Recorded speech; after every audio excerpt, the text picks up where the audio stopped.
Well, yeah, you might as well just close that up. You said we're on? Okay. Apparently we are on, so I would like to call us to order at 6 o'clock. In accordance with South Carolina Code of Laws, 1985, Section 30-4-80-E, the following have been notified of the time, place, and agenda of this meeting: the Herald, the Charlotte Observer, CN2, and WRHI. If I could, please ask you all to join me for a moment of silence.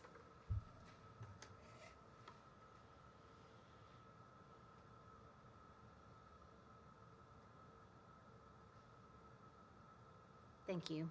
We'll now stand for the Pledge of Allegiance. I pledge allegiance to the flag of the United States of America and to the republic for which it stands, one nation, under God, indivisible, with liberty and justice for all. Thank you. You may be seated. You've all received a copy of the agenda. Were there any adjustments or corrections? No, ma'am. That will stand with unanimous consent. And our first item is public participation. I have one card, so you will have 5 minutes. When you come to the podium, please state your name, your address, and then your time begins. Daphne Thompson.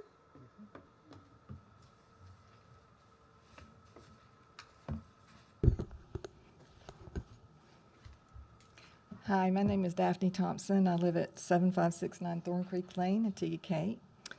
In 1980, my husband had been back in South Carolina for a year after serving in the Army. As a Boy Scout leader, he took his troop to a local lake to swim. Imagine his shock when 2 of his Scout members were denied entrance because they were black. Of course, the entire troop left in protest of this racist policy because they wanted to support their fellow Scout members. That was 1980, when I venture to guess every single one of us in this room was alive. People often ask how Hitler was able to convince his country to follow Nazi ideology and genocide. The answer is the same reason the 2 Boy Scouts above were denied lake entrance: propaganda. I have been teaching rhetoric, the art of persuasion, and propaganda for over 30 years, and in both instances I mentioned just now, the word protection was used to cause an emotional reaction: fear. Defenders of school racial segregation claimed they needed to protect white children. Hitler claimed Germany needed to protect the pure German race. Today, Moms for Liberty, a labeled anti-government group that proudly associates with white supremacists like the Proud Boys, claims that children should be protected from LGBTQ+ books because children, especially if they are homeless, they say, could possibly be groomed for sexual abuse. They neglect to mention the reason many LGBTQ+ children are homeless is that parents don't support them due to years of listening to anti-gay propaganda.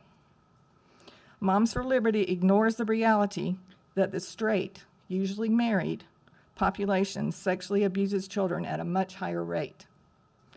What about the protection of the school children who live in loving LGBTQ families who could possibly be bullied by children whose parents only want their children exposed to straight families? Without representation, without representative LGBTQ books, these children might think there's something wrong with their family. An important component of learning and teaching is for students to have a feeling of belonging. One way to achieve that is appropriately aged LGBTQ+ book representation. One of my students recently introduced me to a new phrase: soft genocide. Have y'all ever heard that before? This is what it means, especially related to the LGBTQ+ community. It means to erase a mention of a group in an attempt to marginalize them even further than they have already been marginalized. This soft genocide doesn't necessarily literally kill groups like Hitler and Jim Crow era lynching did. So please, the whole reason I'm mentioning this, please vote against any propagandist who promote book banning, censorship, and book segregation, all of which promote soft genocide. Thank you. We've got several staff reports on the agenda, starting with the exciting one to hear about opening and enrollment, because we're back in school.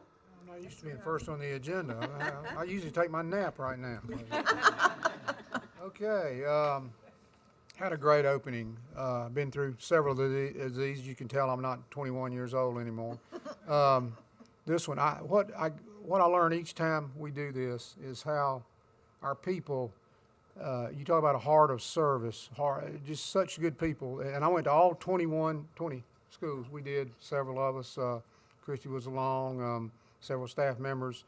And we do this every year. And I told Christy yesterday, I said, well, if we're building all these schools, we're gonna run out of day here if we keep doing this.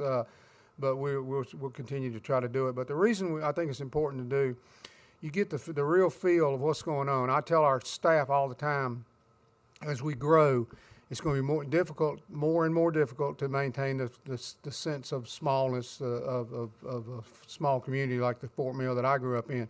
The only way we can do it is to go through our schools and make each parent and each child feel a personal experience. And we talk about that a lot with our principals. But I could see it when I go in those offices. We have, and I think everybody would agree, we have so many people who are trying to meet the needs of the public that walks in the door.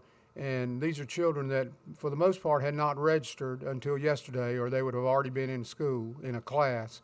So when we go to each office and some of them get off the bus or get out of the car and they're crying, and our people are so good and so genuine with them, and it's just, it just makes you feel it filled my heart up. But I think if you go in any of our school offices, I hope you get that same feeling. It's just a group of people who care so much about what they do. So that permeated the whole day. The first day is exciting anyway, but it's just to go and see it firsthand and to touch and eye contact with each principal. I think as specialists, it does me more good than it does them. They probably hate to see us coming, but I just tell the public the great job our people do.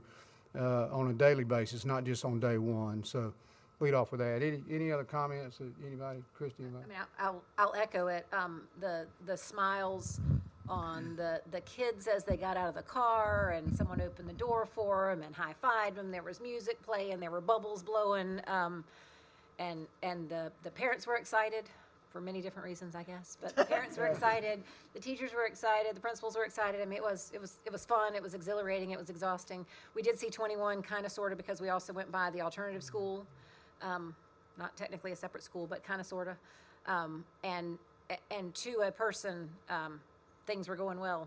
For 18,000 something students to be walking through the door for the first time in several weeks, things were going really well, and minor hiccups were being dealt with, like I said, with a smile. So, all good. I just want to thank our people and reassure our parents that you're in one of the best, if not the best, school district in the state, and one of the best in the country, and they're safe and they're loved. So we'll go from there. Let's talk a little bit about the little blips in the road, the transportation. I think for the most part, Gray, we had a pretty good day. I know some of them were late getting home and late getting. Our shuttle buses were a little had one or two little hiccups there, but for the most part, for our first day, pretty good. And in that regard, traffic, we hear a lot about traffic and building too many schools and close to each other and all. You know, when you live in the smallest geographic district in the state, and you've got about 10th or 11th in enrollment numbers, you're going to have traffic. There's just no way to do it until they invent those cars that fly above the road. We're there. I would just encourage everybody to be patient. Our most prized commodities are in the cars going to school. Our children, try to arrange your appointments at other times of the day. If you're my age, you don't have to be on there. It's bad in the morning, and it's about 15 minutes at each school that it's bad. It's bad in the afternoon. I know today and yesterday was no example of how it's going to be. But when you look at it at the macro level, it's really not like you'd have in a Charlotte or some other place. So I encourage you. No big hiccups other than what I mentioned, right, Greg? Food service, Tammy, my granddaughter said she loved her meal at her middle school. So that's good for her. She didn't eat much at home, so that was good. But I heard everything was a pretty good day. The lines were probably challenged in some schools, I imagine. But for the most part, day 2 was good too. I hadn't heard that, but you're shaking your head. Okay. But So just, And along those lines, you know, again, the first day, a lot of people don't remember their lunch number, so I saw staff members helping everybody make sure they knew their lunch number, and from what I heard, they made it through the lines in quite reasonable amount of time, even in spite of that. which was good. Maintenance, I know we had some HVAC problems at Fort Mill Elementary for about an hour and a half or 2 hours, Joe Romanek, something like that. At Springfield Elementary, we had the AC go down a little bit there in the afternoon, but I think we're back up and running, right? Okay, good. So materially, we're in pretty good shape, and today I think it was better. I know it was better than yesterday in regards to the timing and the speed of the lines. Anything else? Any staff member want to add, or any board member have a question before we start talking about enrollment? I'll make a comment. I was helping with. Saw you on the TV. car. Oh, yeah. Now I'm a star. Right. Wrong place at the wrong time, I guess. But yeah, helping with the car ride alliance, which was great, and seeing all the kids, like you said, smiling faces. Many families brought their furry friends with them too. It was a big family event coming in. A few of the kids come walking in. You know, you could tell they weren't quite awake yet. But most of them, big smiling face, they were all excited and carrying their bags of supplies and this sort of thing. Had their arms full. It was great. And I want to say the very first person or family that I talked to before the doors opened had just moved here this summer from Colombia, South America. Oh. And I bring that up just to show that that's classic of what we have going on in our school district. I mean, they're coming from everywhere all the time. I mean, that was nothing new, but just an example of what we do see every day. And in fact, we were in a school, I don't remember which one, they all ran together, and the student came through the door and spoke zero English, right? And it was not, I don't know what the language was, but it wasn't Spanish, that we just had a bunch of teachers sitting around that could help, and they were navigating and pointing to things and saying words and Google Figuring Translate. figuring out how to make it work, yeah. This is why we put more resources toward ESOL. That's right. Amy, how many different languages are we addressing now? Last I heard was 40s. Wow. 50 languages in 80 countries. And for And I will those who say didn't that hear. number, both those numbers are climbing because I've heard over the last several years different numbers, and every time each one's increasing. Yeah. So we're spreading. You know, the other thing I would mention is, you talked about AC. The power went out in a couple schools, right? It wasn't necessarily school issues. It was a power issue. And also big kudos to, over the summer, I saw a lot of things that had been done in the schools, whether it was decorative murals or new carpet and new tile, and the schools looked beautiful. So thank the maintenance staff for having everything ready, because it was polished and shined up ready. Very welcoming. Anything else? Okay. Anyone? Let's talk about enrollment a little bit. Any other comments? Like I told the board 2 weeks ago, the numbers are a little dicey at the first. We don't know how to count. Some of them aren't here. We got people still on vacation. It's not Labor Day. And Yeah. so People moving here. really get a real feel for it after Labor Day. It settles in a little bit. We'll run the numbers for the first 10 days, and I think we started out a little under 18,000 yesterday. Today we're already up over 18,000, and so you'll see a fluctuation. We've got some freeze situations that we're considering. Let me just turn to Gray and let's talk a little bit about where it looks like the bubbles are. I know we got some questions from some board members. So, as you know, Gold Hill Elementary School, Gold Hill Middle School, and Pleasant Knoll Middle School are currently on a freeze. We were able this summer to bring back, offer back spots for a lot of those students that registered because we had students leaving those schools. I will tell you our biggest concern now is Springfield Elementary School. It has 865 students. It is a little bit smaller than like Gold Hill Elementary, if you look at square footage wise and cafeteria space, things like that. So we are watching that, and we will keep an eye on Springfield Elementary School as we keep moving forward in these next couple of weeks. So, quick question about that. You're not on. Mike's not. Sorry, Mike. There you go. My little cushiony thing's falling off here, so I didn't want it to rattle.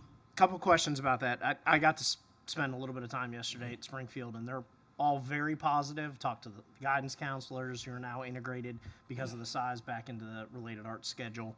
And I know they're using, well, they call them the islands, but they're trailers, Right. to help offset some of the population. But specifically, and I don't know the number of teachers to correlate, but kindergarten and fourth grade seem to be a little inflated, and I know we've looked at freezes, not just school-wide freezes, but grade level freezes. Is that something we're considering it? Absolutely, yeah. We'll definitely look at that by grade level. At kindergarten, Springfield Elementary is at about 23 and a half students per class, which is pushing that 25 mark that we look at in kindergarten. And then our fourth grade is close to 21, which is getting up there for upper elementary. So we would look at a grade level freeze, but we really want to concentrate on that 10th day report. And we'll see, we have students kind of come and go those first 10 days, mostly come to Fort Mill schools, but we'll look at that 10th day and then hopefully make a decision on whether to go ahead and freeze individual grade levels or the school. I will say with individual grade levels, I'm more worried about just the layout of that building and the total number of students more so than each individual, the actual student-teacher ratio numbers, if that makes sense. And I know their lunchtime Yeah. is pretty much just a brunch time. Right, yeah. They're having to start early, yeah. Right. Clarification about, Sorry. it's working. Clarification about the numbers. To your point about coming versus going, are we counting students that enrolled in the spring but weren't physically present in these numbers, or are No, these you- actual student counts? That's a good question. That's what's confusing about the numbers that I gave you in the summer. These numbers should not have those students in there today because it's supposed to have physically be in the seat. Butts and seats. Now, Okay. we don't learn how to count till about day 3, so sometimes we mess up. And you can blame me, but those are not accurate. And then the kindergarten numbers are kind of, some of them are in there, and some of them are sort of not in. That's why it just all washes out by about day 10. And we have, to further that point, we have some students that are registered but are not in the seats, like you said, and we still have kids registering Yes, every I know. day. I know we- Yeah, many students, yeah. Well, and to the ratios and watching the numbers and whatnot, I did kind of just I guess a quick once over. Springfield Elementary, TK Elementary, Riverview Elementary, kindergartens across the board for those are concerning, but fourth grade even at Riverview, Yep. that number seems It is. high. It is high. And really, when you're looking at elementary and middle school, you have to also look at GT numbers. Because we do have a GT teacher at most of our elementary schools it might not be a homeroom teacher that's pulling some of those students out. That's gifted and talented. So it does reduce the number a little bit, but then sometimes our GT numbers are really high. So we have to look at that as well. well, and they still go to related arts. Correct. So it's still a big number. Yeah.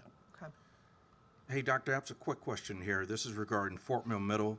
Last week or whenever, the 2 meetings ago, or meeting ago, I noticed a number that looked like we were 2 or 3 or 4 classes that may be down.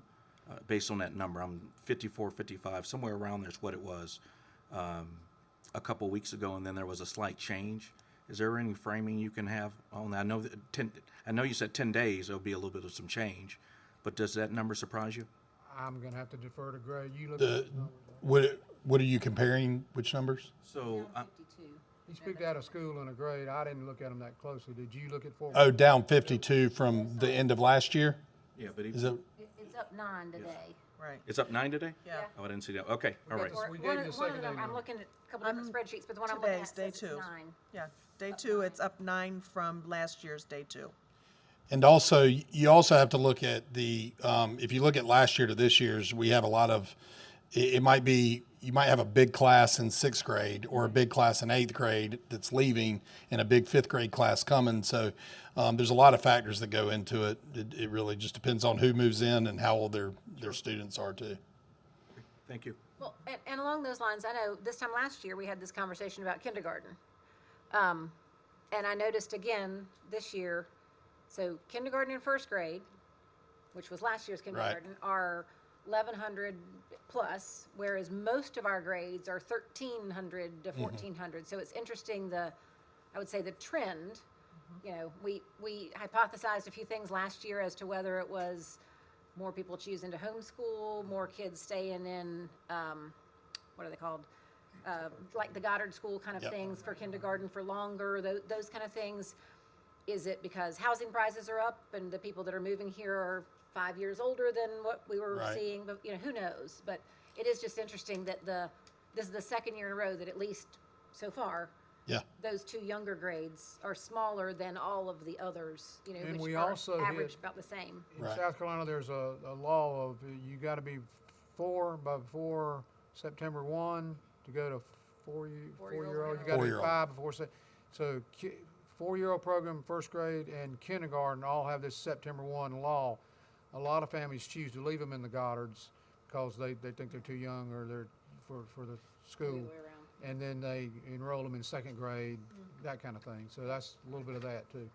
Well, and there's more private kindergarten offerings in our area than there probably ever has been too.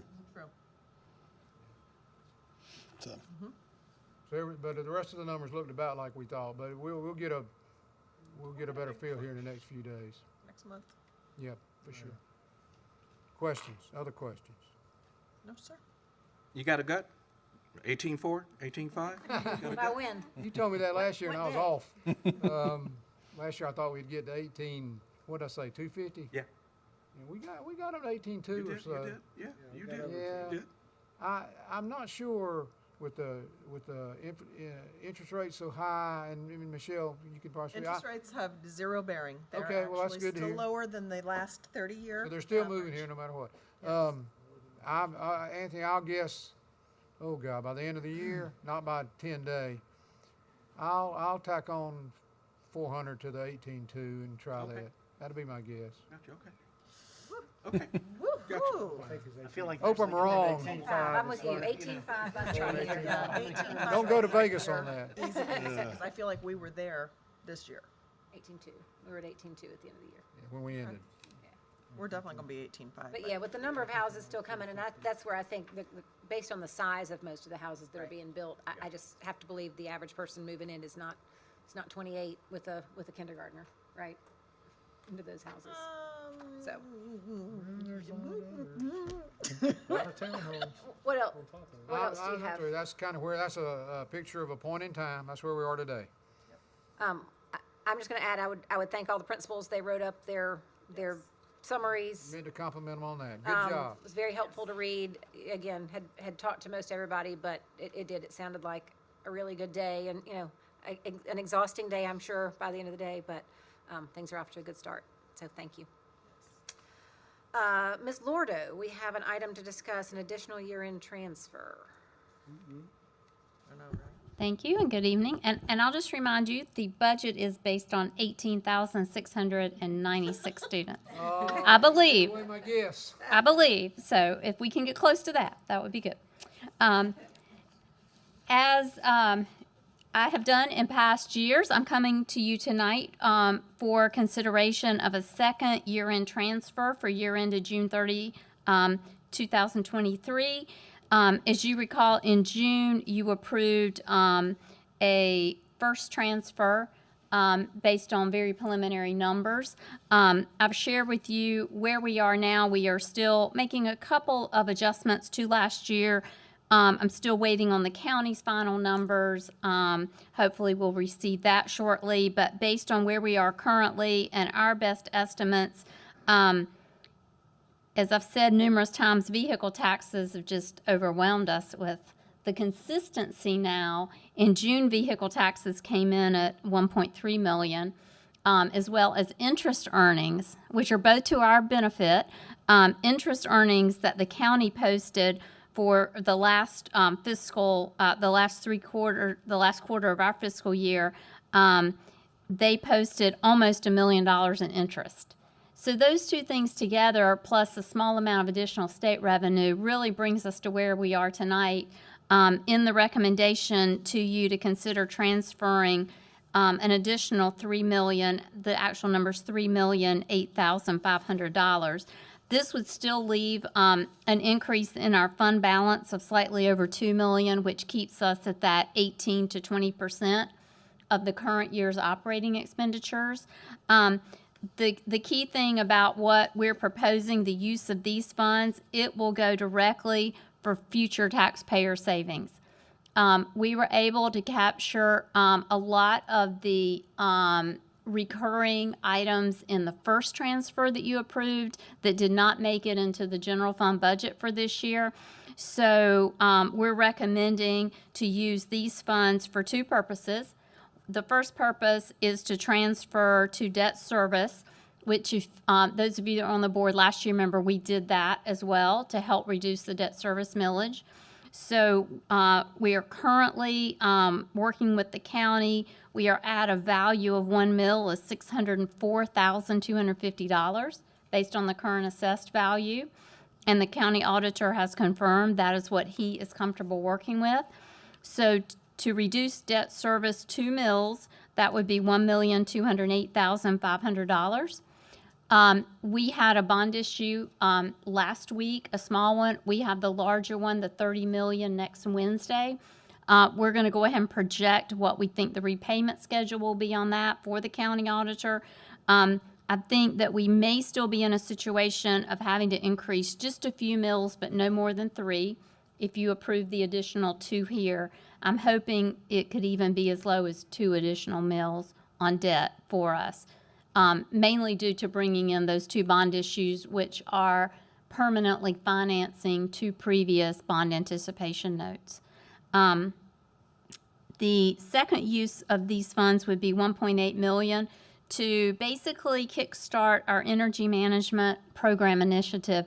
We've started talking with you about that. You're going to hear a lot more about that in the next couple months. We are in the process of putting out a RFQ, request for qualifications, for firms that we would bring to you our recommendation to engage a firm for these projects.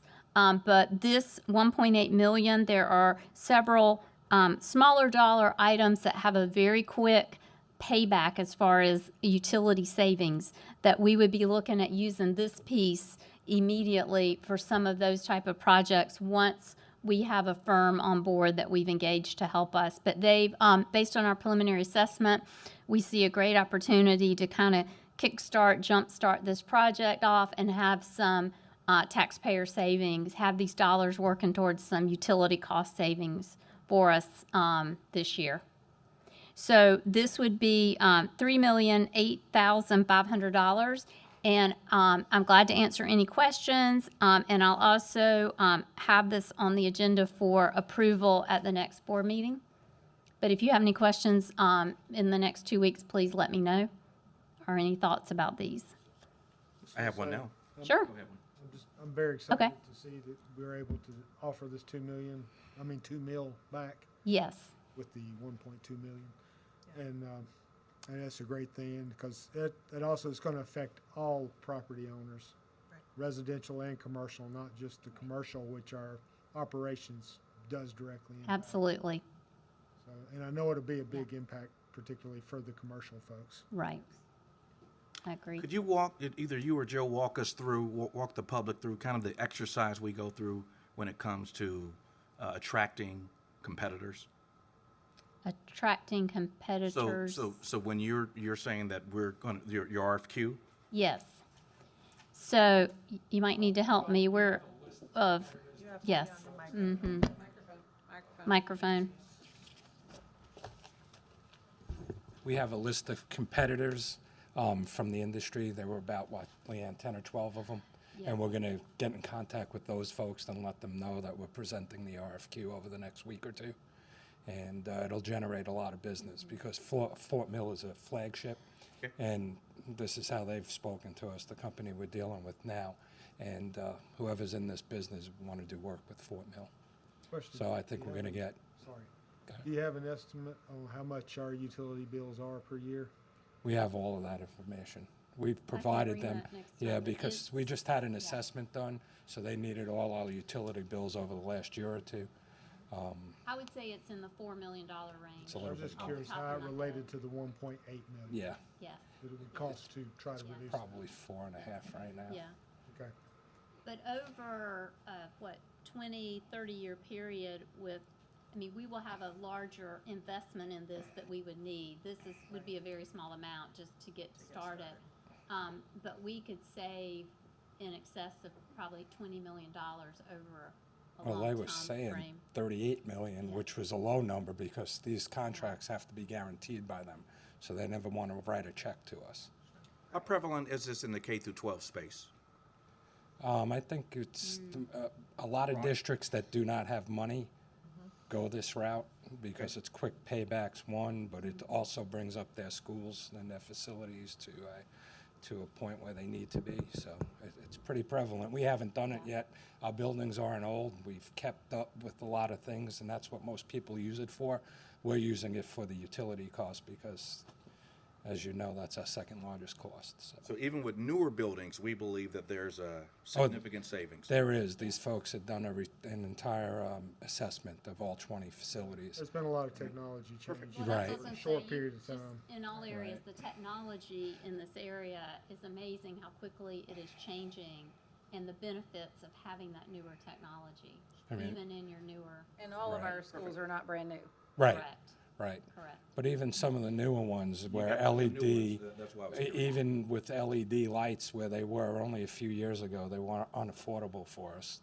And now they're kind of inexpensive, so just making minor changes like that to stadium lights. And that also impacts our maintenance folks that don't have to have people go up there and change lights, and a lot of different things roll off of each other with this. So those are some of the types of projects you're thinking about Correct. for this initial set of money that are Quick fairly payback. low-hanging fruit, easy, quick Right. kind of things to do. So not like timers in rooms or anything like that, just because the first year I was at Sugar Creek, there were. She's pointing at me Right. like I did it. I'm pointing at him because I do think he did it as a joke. But it was on a timer and it would go off, but it had really high ceilings, and I'm not as tall as some other people, and I would have to jump up and down and wave a yardstick to get the lights to see me. And he would just come by and laugh at me. But I would love to be able to With her, reassure with her, with not at me. her. I'm such a good sport about it. But I would like to reassure people that are working in our buildings that we're not going to turn the air conditioning off at 2:30 or No. make their lives and miserable. this is- Not behavior modifications, it's actual changes to equipment and such that have technologies have gone so advanced that we're able to make changes. We So made that our- clear with them that we really aren't looking, we're not interested Right. in. Our the people will act the 100% same. behavior Right. modification. Yes. Thank you. Thank you. All right. And then we have the first reading of policies JLCDD and JLCDC, food allergy and special dietary needs. Yes, good evening. I am Tammy Welch, Director of Student Nutrition of our 21 fabulous cafeterias. The best part of every student's day, coming to the cafeteria. So yes, I want to talk to you about our policy JLCDC, Food Allergy Guidelines. Joanne Young, who is our district level nurse, and her school nurses and I have been working for many months on how we handle our food allergies and diet modification procedures. This is a process that we are continually going to be updating and making sure we're following best practices and regulation. Research shows that 35 years ago, we did not have the severe food allergic reactions that we do now. And today, the single leading cause of anaphylaxis in emergency departments is because of food allergies. So our diet modifications have really changed since this policy was written in 2014. 10 years ago, when we wrote the policy, our main concern was peanuts and tree nut allergies. And now, any food can cause an allergic reaction. And there are 9 foods that have been identified that cause the majority of reactions. I wanted to give you some information about the process that we use to manage our allergies and diet modifications at the school level. It starts with registration from the family. We ask the students what allergies or diet modifications that they need, and the nurse is going to look at these and then provide the appropriate forms to our families to be completed by their medical practitioner. The nurse in the elementary level is going to send out a food allergy parent letter to all our students that are in that classroom, which was in your board packet. They're also going to send out the FARE, F-A-R-E, FARE, tips to avoid sheet, also in your packet. This info is also available on our district website. The nurse is going to provide this information to our teachers, our cafe managers, and to me. The nurse is going to document in PowerSchool, and now we actually have a PowerSchool connector where PowerSchool is going to go into my software to tell me all the students' allergies or diet modifications. When the student comes to the cashier, an alert is going to pop up on the screen, and the cashier is going to have to look at the student's tray. They know what the allergies in our food, and they're going to make sure that that student is safe to go. The kitchen manager is constantly communicating with the staff what allergies are present in our food.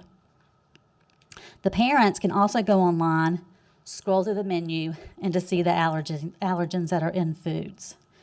In your board packet, you're going to see the current policy and the South Carolina School Board Association model policies. Joanne and I have compared both these policies with the model policies. We had one policy. The South Carolina School Board Association has a rule and a policy. So we kind of wanted to update to what they have. So we'd like to align also our name. Our name was JLCDD, and we want to change to the SCASBA, which is JLCDC. So our policy was more like a rule. So we want to change our policy to the rule and then create a new policy. That would be JLCDD. No, JLCDC. So we'll have JLCDCR and JLCDC. Without an R. Got it. Without the R, yes. Our policy was very similar to the rule that SCASBA had. And we're also going to update the name to food allergies and diet modifications. So basically the policy is just saying the best way to prevent an allergic reaction is to eliminate the exposure. To prevent exposure, it takes the school, it takes the cafeteria, it takes our nursing, it takes the student, and it takes everyone in the building. And this rule is going to define what those responsibilities are for each group. Another change was the language about physicians. We don't say the word physicians anymore, we say medical practitioner. So we updated that language. You're also going to see that we do recommend keeping several items that aren't in the model policy, and I noted that on your packet. Any questions about JLCDCR? Okay. And moving on to the new policy, JLCDC, the purpose of this policy is threefold, which is in the actual policy to reduce the likelihood of a life-threatening allergy reaction, ensure a rapid and effective response in case we did have a life-threatening allergic reaction, and protect the rights of our students who participate in all school activities. The policy defines common language like epinephrine, anaphylaxis, and it goes into the signs and symptoms of an allergic reaction, which all school staff need to be aware of and trained on annually. The policy defines the role of the IHP, the Individual Health Care Plan. These plans are developed by a team, and it instructs if a student may self-carry the auto injectors. There's a section also on allergy bullying and confidentiality, which we also have in the rule. So Joanne and I are going to kind of go back and compare if there's any duplicate information. If you look on page 2 where the bullets are, I did not cross out the ones that we do not recommend, but I will do that. And we're just going to take those first 4 bullets out of there because we don't do that anymore. Set up cafeteria tables because it would be every cafeteria table because we have so many. So if we do have duplicate information, I'll send y'all a memo letting you know what we're going to be updating in the policy. Any questions about that? I just have a general question. So, obviously, from the allergen standpoint and the whatever it's called, the IHP, the individual student can and can't have certain things. Do we also still have situations where an entire classroom would need to be peanut-free, nut-free, those kind of things, or is it strictly the area specific to that child? I think of course, the teacher's going to know about the allergen and try to prevent cross contact. But in the cafeteria, they usually sit the peanut and tree nut allergies next to students that get food from the cafeteria since we are peanut and tree nut safe. Oh, okay. But they do not have certain tables established anymore for certain different classrooms. allergens. I mean, again, not. No, I know because you it would said- be we have Yeah. 8% of our population with allergies or diet modifications. Okay. So it would be too many, I guess. Yeah, and again, just one day the child brings a lunch and sits beside somebody, and the next day they get it from the cafeteria, and, how do you manage that? Okay. Questions? All right. I have one quick question. The parent letter that's going out, is there still an option, and I don't know if it was ever really an option or just something that I know we were tinkering with at one point in time when I was still an administrator, where you encourage folks to make sure that they're bringing store-bought items and things like that for celebrations. Is that still an option to go through the cafeteria? Yes, we have the birthday baskets. Okay. Yes, at elementary school. Yeah, we sell a lot of those. That I would know be, it's probably easier for families. and probably for the teachers too. They don't have to read the labels. Yeah, so parents bring in. They have to read those food labels for the allergens for that classroom. But it is a requirement that it be a store-bought with. Has to be the store bought. items Yes, labeled. that's in a different district policy. Yes, Okay. And we also encourage non-food items. exactly for our wellness policy. Yes. Low-calorie fruit snacks. Okay. We do have a few action items, things that we've, for the most part, already talked about. The first one is the board policy around paid parental leave. Ms. Stouffer, I got to get used to saying that still. I had to look and remind myself what name to use. Yeah. Good evening. Tonight, I would like to request approval, if there are no questions. Of course, last meeting, we discussed the new paid parental leave policy that went into effect June 26, 2023. And wasn't sure if you guys had any questions for me, but again, just to summarize, the paid parental leave board policy would be applicable to both classified support staff and certified professional staff who are in either part-time or full-time FTE positions, staff positions. It would not apply to temporaries or substitutes. But we do have staff positions across our district that are part-time, but of course, majority are full-time.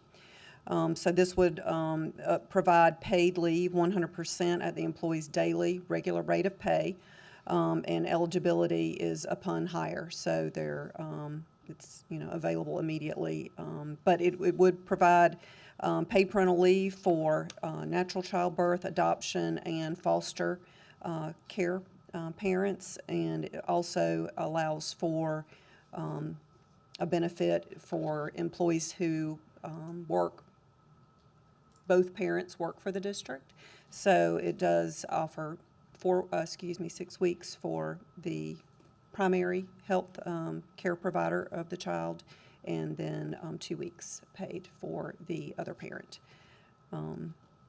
So I didn't know if you had any questions, but we have had a number of employees who are taking advantage of this opportunity right now. And it's definitely seen as a positive thing for our employees, which I think is really nice. I saw a lot of people walking around yesterday that I suspect are excited about this policy. Right, yes, for sure.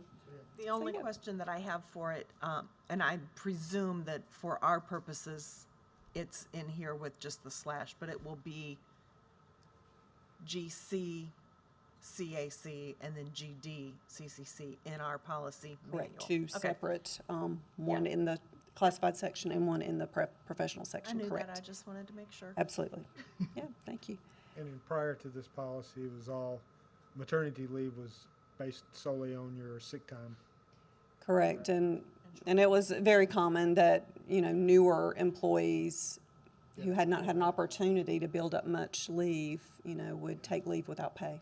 So this is really a positive thing. I think comparing to industry, we need to be here. Of course, I know we have to be here. I mean, it was Right. another unfunded mandate, but Right, I'm glad we're there. Absolutely. So again, we're requesting the approval of these policies tonight. I'd like to make a motion that we accept the recommendation of the administration to approve policy GCCAC and GDCC, paid parental leave. Second. Motion and a second to approve policy GCCAC, GDCC, paid parental leave. Any further discussion? All those in favor signify by saying aye. Aye. Any opposed? That motion carries. Thank you. Thank you very much. I was gonna say, I was looking around, I didn't see her. All right, so, She's disappointed that she couldn't talk to you. I'm certain she Taking is over. I'm disappointed. probably not going to do as good of a job, but Well, we'll try. So you received the opportunity. procurement procedures manual yes. in your packet. Let's do that one first. If you have any questions, you can let me know. But she said that they were all highlighted, the changes that were highlighted, and these all came about after discussions with our procurement auditors. They made it more solid, some of the Yeah, and things so that it's are my in understanding there. that this is just an annual update. It is that's an annual required, update. And there were no material changes No. at all, and just a few language changes. Yes, correct. This is not one we typically do 2 readings because it is not No, a policy that hardly ever changes. correct. So, These, again, were recommendations from the auditors to make our procedures more. And, you know, it says that, you know, the goal is 10% minority owned. Well, I'm not even on that one yet, Oh, Mr. you're not? Bolden. Sorry. No, Jumping this is ahead. just the procedures Just take it manual. down a notch. All right. I don't often have questions. What you need is homework. I know you're excited. Did, I know, right? this is just the procedure manual so far. First day of school, Correct. second day of school, that would be nice. Exactly. I'd like to make a motion that we accept the recommendation for the updated procurement procedures policy as presented. Second. Motion and a second to approve the updated procedure manual. Is there any further discussion? All those in favor signify by saying aye. Aye. Any opposed? That motion carries. Okay, now we're going to talk about the MBE I got no plan. Which, again, this is something new that came about from the last state procurement policy that we had to put into place.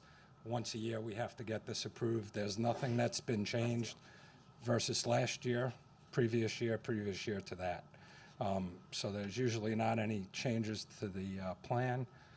As you mentioned, our goal is 10%. That's kind of what the state recommends. Some people ask why we don't lower it, why don't we make it higher?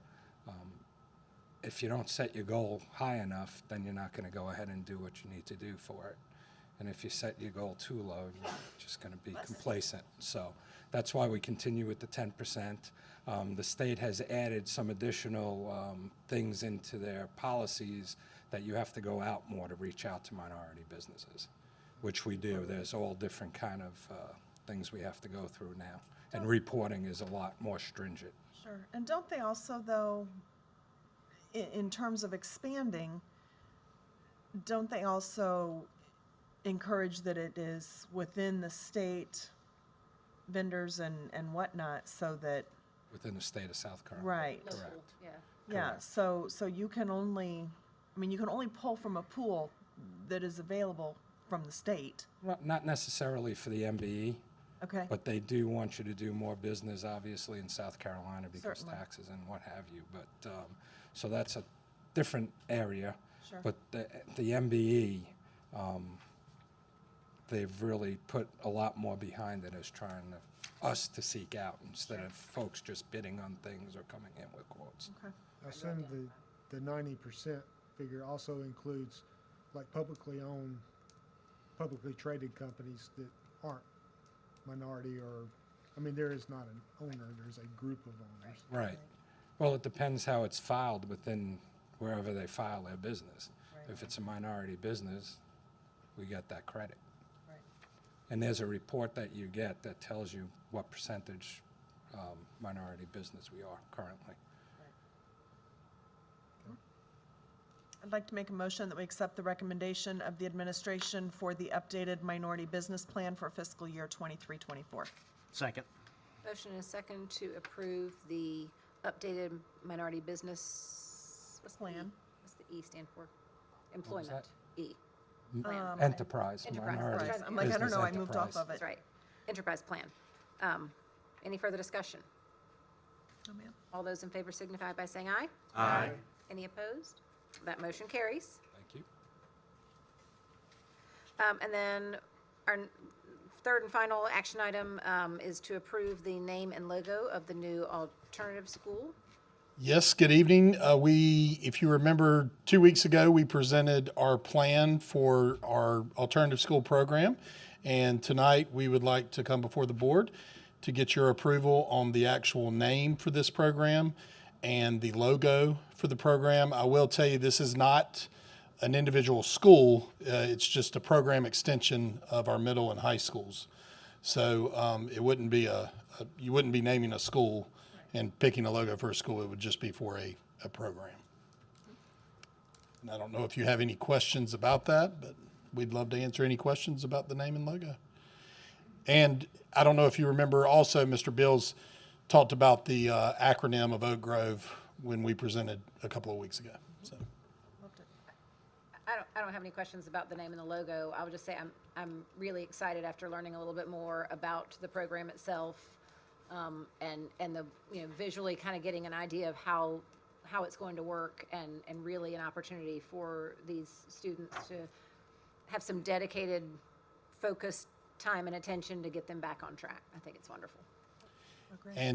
and I will tell you that he already has students and they're already working. And the building, we went by the building, the new building yesterday, and it is starting to make a lot of progress. And hopefully we'll be in there at the beginning of October. So, And Mr. Bills, so you already have students, like, so you unpack it, man. Unpack it. Yes, sir. We had a great first week. Well, first week, it feels like a week. It's been 2 days. But we had a great start. We started with 2. Through some parent placements, we've grown to 3. We expect to continue to grow through this week and probably through the year. But it was a really good start. Thank you for your visit. It meant a lot to our students and our staff. To start the year off, it helped us feel like we were seen and part of the Fort Mill family. I think that's always the goal and the intention. But, you know, I think when you came in, we were in one of our movement breaks. We were actively working on assembling a basketball goal for our program. You know, our students are required some community service hours, so while we are in temporary space, we are doing things for our program through the community service piece. Eventually, once we are settled into our roots, get it? We'll move more to a broader perspective of the community in which we serve. Lovely. So, I'd like to make a motion that we accept the recommendation of the administration for Oak Grove Academy name and logo. Second. Motion and a second to approve the name and logo for the Oak Grove Academy for our new alternative school. Any further discussion? Just a shout out to Mr. Burke. Like the logo. I think it's a great representation showing the roots of the tree in the logo. Yeah, I love that. Good job. Agree. All right, all those in favor signify by saying aye. Aye. Any opposed? That motion carries. All right. And with that, we are in need of an executive session to receive personnel recommendations, discuss legal issues and contractual issues. And so I will entertain a motion for Motion to executive go session. into executive session. We are in executive session. Thank you all for joining us. Have a great school year.